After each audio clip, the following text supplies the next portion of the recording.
Assalamualaikum warahmatullahi wabarakatuh. Baiklah, saya akan mempresentasikan hasil diskusi saya tentang administrasi pendidik dan tenaga kependidikan kedua. Di mana dalam pembuatan PPT dan makalah ini disusun oleh saya sendiri, Imrah Husna, dengan NIM 220333139 dan dosen pengampu Ibu Dr. Rifma MPD. Ada 8 topik pembahasan yang akan saya bahas pada presentasi kali ini. Yang pertama yaitu pembinaan dan pengembangan PTK, yang kedua jenis kenaikan pangkat PTK, yang ketiga evaluasi kinerja PTK, yang keempat peran guru dalam administrasi PTK, yang kelima tantangan guru dalam administrasi PTK, yang keenam peran teknologi informasi dan transformasi administrasi pendidik dan tenaga kependidikan. Yang ketujuh, kompetensi guru. Yang kedelapan, pengembangan karir guru dan tenaga pendidik. Untuk materi yang pertama yaitu pembinaan dan pengembangan PTK. Pembinaan dan pengembangan tenaga kependidikan merupakan usaha mendayagunakan, memajukan, dan meningkatkan produktivitas kerja setiap tenaga kependidikan yang ada di seluruh tingkatan manajemen organisasi dan jenjang pendidikan. Tujuan dari kegiatan pembinaan ini adalah tumbuhnya kemampuan setiap tenaga kependidikan yang meliputi pertumbuhan keilmuan, wawasan berpikir, sikap terhadap pekerjaan, dan keterampilan dalam pelaksanaan tugas sehari-hari sehingga produktivitas kerja dapat ditingkatkan. Kemendikbud 2012 menjelaskan beberapa prinsip yang patut diperhatikan dalam penyelenggaraan pembinaan tenaga kependidikan. Yang pertama yaitu dilakukan untuk semua jenis tenaga kependidikan. Yang kedua, yang B, berorientasi pada perubahan tingkah laku. C, mendukung peningkatan kontribusi setiap individu terhadap organisasi pendidikan. Yang D, mendidik dan melatih seseorang sebelum maupun sesudah mendapati jabatan atau posisi. Yang E, dirancang untuk memenuhi tuntutan pertumbuhan dan dalam jabatan pengembangan profesi, pemecahan masalah, kegiatan remedial, dan lain-lain. Yang F, pembinaan dan jenjang karir tenaga kependidikan disesuaikan dengan kategori masing-masing jenis kependidikan itu sendiri.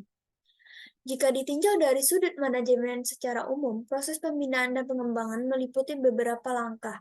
Yang pertama yaitu menganalisis kebutuhan, yang kedua menyusun rancangan instruksional, yang ketiga mengesahkan program latihan, yang keempat tahap implementasi, yang kelima tahap evaluasi dan tingkat lanjut. Poin yang ke B yaitu kenaikan pangkat PTK. Kenaikan pangkat PTK adalah salah satu syarat bagi guru yang berstatus PNS untuk menerbitkan publikasi atau karya tulis ilmiah. Persyaratan kenaikan pangkat guru mendapatkan angka kredit AK atau poin dalam membuat laporan kegiatan penelitian tindakan keras atau PTK.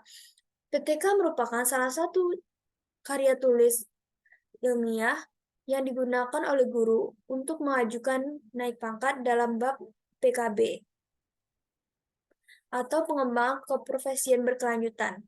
Kenaikan pangkat PTK dapat diperoleh jika telah memenuhi persyaratan yang diperlukan. Selain membawa kepuasan pribadi, kenaikan pangkat juga berarti pengakuan terhadap kinerja dan kompetensi yang dimiliki. Ada beberapa jenis dari kenaikan pangkat PTK ini. Yang pertama yaitu kenaikan pangkat reguler, yang kedua kenaikan pangkat pilihan, yang ketiga kenaikan pangkat istimewa, yang keempat kenaikan pangkat pengabdian, yang kelima kenaikan pangkat anumerta, yang keenam kenaikan pangkat dalam tugas belajar, yang ketujuh kenaikan pangkat menjadi penjabat negara, yang kedelapan kenaikan pangkat dalam penugasan di luar instansi, yang kesembilan kenaikan pangkat dalam wajib militer, yang ke-10 kenaikan pangkat penyesuaian ijazah. Topik yang ketiga yaitu evaluasi kinerja PTK. Evaluasi atau penilaian adalah proses pengumpulan, pengolahan, analisis, dan interpretasi dari data sebagai bahan pengambilan keputusan. Evaluasi diperlukan untuk menghitung tingkat suatu objek yang dievaluasi tersebut. Dalam konteks evaluasi, guru atau tenaga pendidikan yang menjadi cek evaluasi ialah guru atau tenaga pendidikan tersebut. Evaluasi tersebut menganalisis beberapa besar presentasi kinerja guru dalam melaksanakan tugasnya. Tujuan pelaksanaan evaluasi kinerja guru atau tenaga pendidik ini yaitu yang pertama itu meningkatkan tingkat kompetensi seorang guru. Yang kedua, meningkatkan efisiensi dan efektivitas kinerja guru dan sekolah. Yang ketiga, menyajikan suatu landasan untuk pengambilan keputusan. Yang keempat, menyediakan landasan untuk program pengembangan keprofesian berkelanjutan bagi guru. Yang kelima, menjamin bahwa guru melaksanakan tugas dan tanggung jawabnya. Yang keenam, menyediakan dasar dalam sistem peningkatan promosi dan karir guru, serta bentuk penghargaan lainnya. Poin yang ke-D yaitu peran guru dalam administrasi PTK atau pendidik dan tenaga kependidikan. Ada beberapa peran guru dalam administrasi kepegawaian, di antaranya yang pertama membuat buku induk pegawai, yang kedua mempersiapkan usul kenaikan pangkat pegawai negeri, prajabatan, koprank, cuti pegawai, dan lain sebagainya. Yang ketiga membuat inventarisasi semua file kepegawaian baik kepala sekolah, guru, maupun tenaga tata administrasi. Yang keempat, membuat laporan rutin kepegawaian harian, mingguan, bulanan, dan tahunan. Yang kelima, membuat laporan data sekolah dan pegawai. Yang keenam, mencatat tenaga pendidik yang akan mengikuti penataran. Yang ketujuh, mempersiapkan surat keputusan kepala sekolah tentang proses KBM, surat tugas, dan surat kuasa, dan lain sebagainya. Poin yang ke-E yaitu tantangan guru dalam administrasi PTK. Ada beberapa tantangan guru yang akan dihadapi guru dalam administrasi PTK. Yang pertama yaitu beban kerja yang tinggi, yang kedua itu pemantauan kerja, yang ketiga ketersediaan sumber daya yang terbatas, yang keempat inklusi pendidikan, yang kelima teknologi dan integrasi digital, yang keenam kepemimpinan sekolah, yang ketujuh dukungan profesi dan pelatihan, yang kedelapan administrasi PTK yang rumit, yang kesembilan tuntutan kurikulum yang nasional. Dan yang terakhir yaitu dukungan psikososial. Poin yang ke-F yaitu peran teknologi informasi dalam transformasi administrasi pendidik dan tenaga kependidikan. Ada beberapa peran. Yang pertama yaitu pengelolaan data dan informasi, seperti pengumpulan data yang lebih efektif dan pengolahan data yang cepat. Yang kedua yaitu pelaporan dan transparansi, di mana itu ada pelaporan otomatis dan akses informasi yang mudah. Yang ketiga yaitu manajemen administrasi guru, ya, seperti perencanaan pelajaran dan evaluasi diri dan pengembangan profesional. Yang keempat yaitu administrasi sumber daya manusia, seperti pengelolaan personalia dan pengelolaan absen dan jadwal. Yang kelima yaitu pendukung pengambilan keputusan, seperti analisis data pendidik. Yang keenam yaitu pendidikan jarak jauh dan pembelajaran online, seperti platform e-learning dan komunikasi virtual.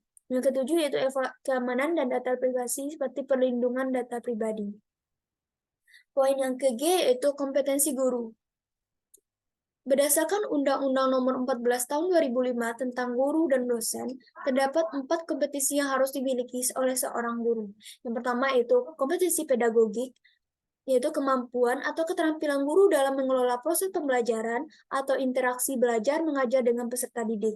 Yang kedua itu kompetensi kepribadian, yaitu kemampuan personal yang dapat mencerminkan kepribadian seorang yang dewasa, arif, berwibawa, mantap, stabil, berakhlak mulia, serta dapat menjadi teladan yang baik bagi peserta didik.